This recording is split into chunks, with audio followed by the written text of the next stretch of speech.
La loi Leonetti, c'était un progrès, puisqu'elle a permis de faire en sorte que des personnes qui sont en fin d'existence puissent avoir un soulagement de leur souffrance. Oui, on arrête les soins. Oui, ce qu'on appelle les soins palliatifs. J'ai moi-même une expérience personnelle là-dessus.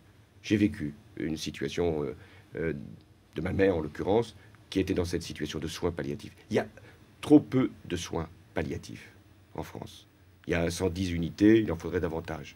Il y a trop peu de lits de soins palliatifs.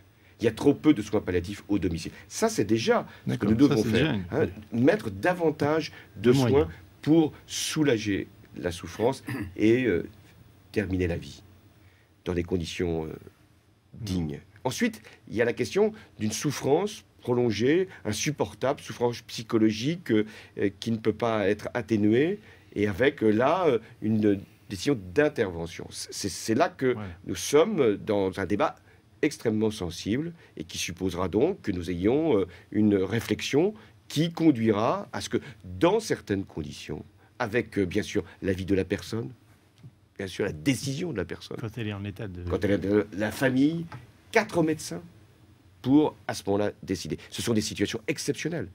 Mais vous savez qu'il y a eu des cas très douloureux, qui ont été d'ailleurs l'objet d'un certain nombre d'affaires retentissantes. Vous savez qu'aujourd'hui... C'est vraiment de l'euthanasie, cela. Non, là, c'est l'intervention d'un acte qui intervient parce que le médecin intervient parce qu'il y a eu la décision qui a été prise commune. Mais vous savez qu'aujourd'hui, nous sommes dans l'hypocrisie. On cite un chiffre, je ne sais pas s'il est vrai, puisque personne ne peut le connaître. Il y a 7 à 8 000 cas où il y a l'intervention. Aujourd'hui, hors tout cadre légal. C'est le chiffre gris. C'est le chiffre gris.